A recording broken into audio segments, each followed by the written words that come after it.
Things are changing rapidly, as Thomas Tuchel says. In fact, there's some breaking news on the situation at Chelsea. Our chief reporter, Kaveh Solokol, has rejoined me here on set. So, Kaveh, what can you tell us? Chelsea's bank account with Barclays has been temporarily suspended. We have been told that Barclays need time to assess the licence that Chelsea have been given, which allows Chelsea to carry on their football-related activity.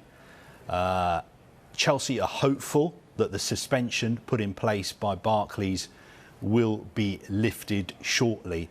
But I think the issue that Barclays have got is the bank accounts in the name of Chelsea. Chelsea are owned by Roman Abramovich. Roman Abramovich is sanctioned by the UK government. Nobody in the UK, including Barclays, is allowed to do any business with Roman Abramovich. Obviously, Chelsea have a special licence, which means they can carry on their football-related activity, but Barclays have to be sure that they are comfortable taking the risk that they would be taking to carry on providing banking services to Chelsea. Because from Barclays' point of view, you have to think that if they give Chelsea access to those accounts, how can they be sure that Chelsea will only spend that money on what the government have said they're allowed to spend it on? So from Barclays' point of view, you can see why they have done what they have done by temporarily suspending Chelsea's bank account. Chelsea hopeful that it will be lifted shortly.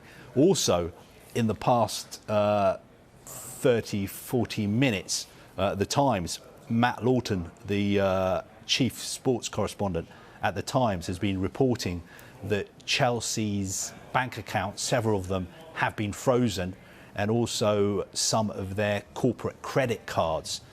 People who work at Chelsea have not been able to use them today.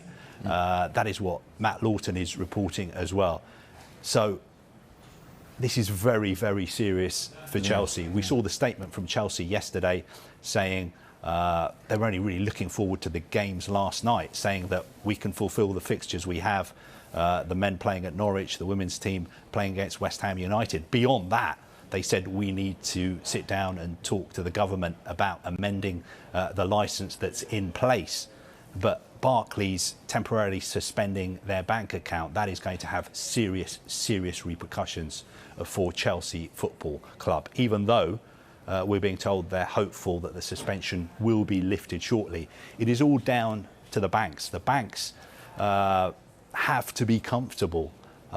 Most banks are very, very risk averse. If there's a sanction in place on someone or a country, for instance, they do not want to do business with those people. And a company as big as Barclays, they operate all over the world. It's not just in the UK. So they have to be comfortable. And just because the UK government says Chelsea can carry on operating and playing games, it doesn't mean that Barclays are going to be comfortable with that arrangement. And it's well within their rights to withdraw banking services from Chelsea completely. But at the moment, we're being told that it is a temporary suspension. It just goes to show just how dynamic this situation is, because we're talking about the special licence under which Chelsea can operate, I suppose, in sort of a limited way at the moment. They were looking for more flexibility, more understanding, more leniency in their talks to the government. And now it's Barclays have come in from a different angle, and that appears a big setback, as you say. Of course, ultimately, if the club is sold, that could solve a lot of these issues. But I suppose the big question is, will Abramovich be allowed to sell it? And if so, who will get the money? I think the government are keen for the club to be sold as quickly as possible. It would suit all parties. For instance, there wouldn't be these issues with having a special licence. There wouldn't be these issues with banks if the club was sold as quickly as possible. The good news is that all the people who were interested before in buying the club are still interested. The good news is that the government want it to be sold as quickly as possible. The big question is, what does Roman Abramovich want? We haven't heard from him at all since he was sanctioned. Does he still want to sell Chelsea? Is he still going to write off the £1.5 billion in loans that he's made to the club? Could he turn around and say, well, you've sanctioned me, I don't want to sell Chelsea anymore, I'm just going to keep it, it belongs to me, why should I write off £3 billion that I could get potentially from selling it. Why should I write off £1.5 billion that I've loaned the club? Interesting to see what he says, if he says anything. But of course, he doesn't usually say very much. You know what is really important, though, is, well, it's not that important because it's just football compared to what else is happening around the world. But if we're talking football, and if you're a Chelsea supporter, you will be worried about the survival of the club at the moment. And what Chelsea are trying to do in talks with the government is to say to the government, look, we understand these restrictions that you've put on us, but you have to loosen these restrictions. You have to ease these restrictions.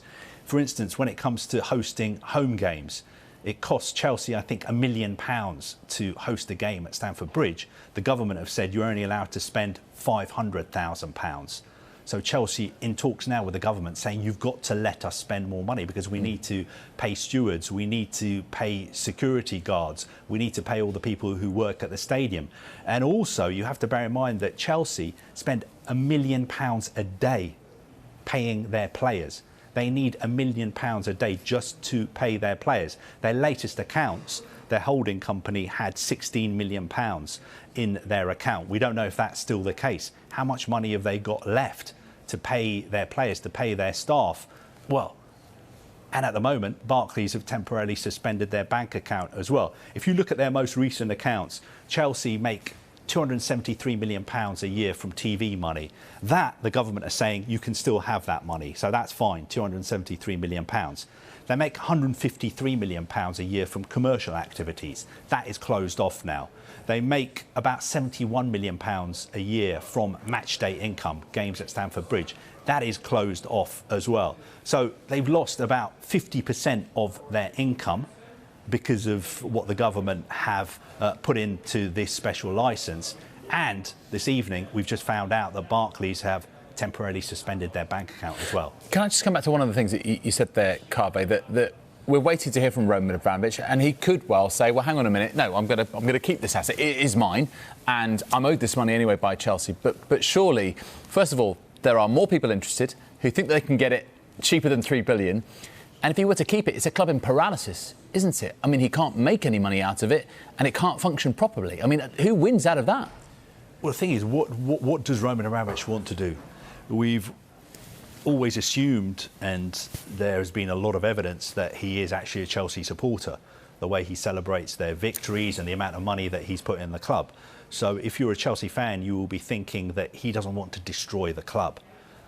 He wants there to be a future for Chelsea. He loves the club. He's going to do the right thing. And doing the right thing at the moment is to cooperate with the UK government, is to instruct the Rain Group, the investment bank who are marketing the sale, to sell the club as quickly as possible. That is the right thing to do as far as Chelsea supporters are concerned.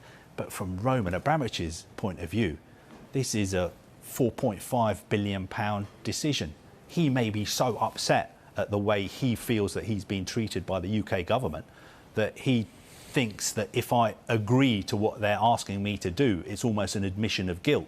Will he want to keep hold of Chelsea? But then if he keeps hold of Chelsea, there is the real risk that Chelsea will go out of business because they can't carry on in this way unless something changes, until new owners come in. It is up to Roman Abramovich what happens next.